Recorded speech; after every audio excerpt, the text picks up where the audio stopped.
It's Weekend Update with Colin Jost and Michael Che.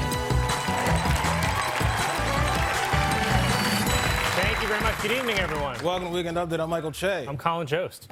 President Trump held a press conference today to educate the public about the coronavirus, but I'm not sure it worked because, according to a new survey, 38% of Americans say they won't drink Corona beer because it sounds like coronavirus, while the rest won't drink it because it tastes like syphilis.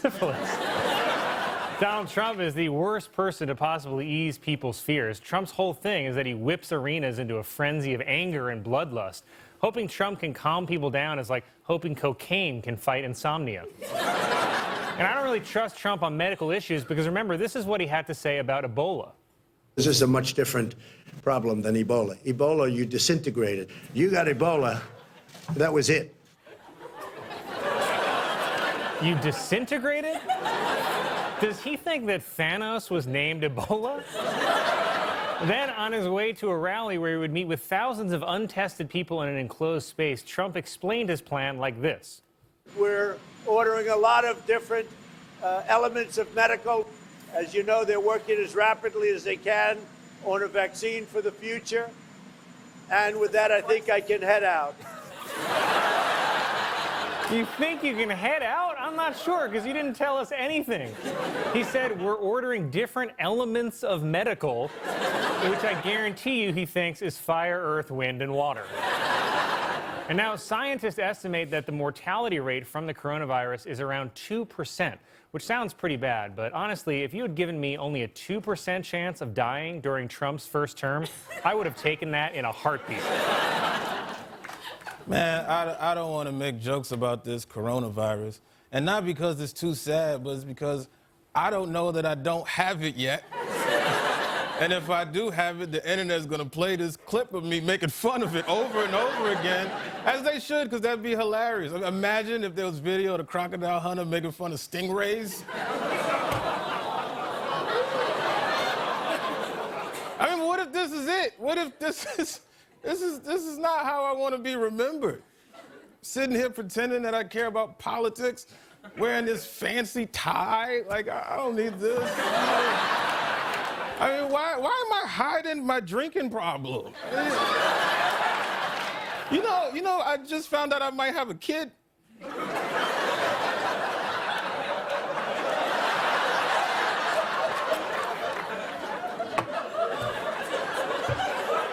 The stock market this week posted its largest point loss in history, which a lot of people are now referring to as the Trump slump. And by a lot of people, I mean me. The same way when Trump says a lot of people are saying something, he just means he is. So now all these people are coming up and saying Trump slump, and everyone's talking about this Trump slump and how there's a Trump slump. And I can't even talk about Trump slump without someone coming up and being like, how about this Trump slump? Anyway, that's the economy. I mean, how could this possibly end well for us? Trump put Mike Pence in charge. Mike Pence! Like, I don't know what Mike Pence's plan is, but it's probably the same as that guy who had to get Evian water for Fyre Fest.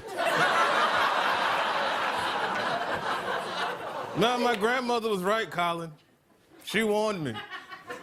I remember she used to sit me down and rock back in her chair, and she'd say, baby, you listen to me good. Don't you bring no white girl home. And then after that, she'd say, we are living in our last days. And I just thought she was old and crazy, because, I mean, no white girls? Like, that's... I work in show business. That's unrealistic. By the way, Americans, stop making fun of the Chinese for this virus, okay? I'm sure they may have some interesting choices in edible meats, but don't act like Americans are any better. I mean, we just stopped eating Tide Pods like 2 years ago. I feel free. And well, we're still 5 weeks away from Easter, but earlier tonight, a man came back from the dead. Joe Biden won the South Carolina presidential primary just hours ago, but in keeping with South Carolina tradition, the losers will get statues.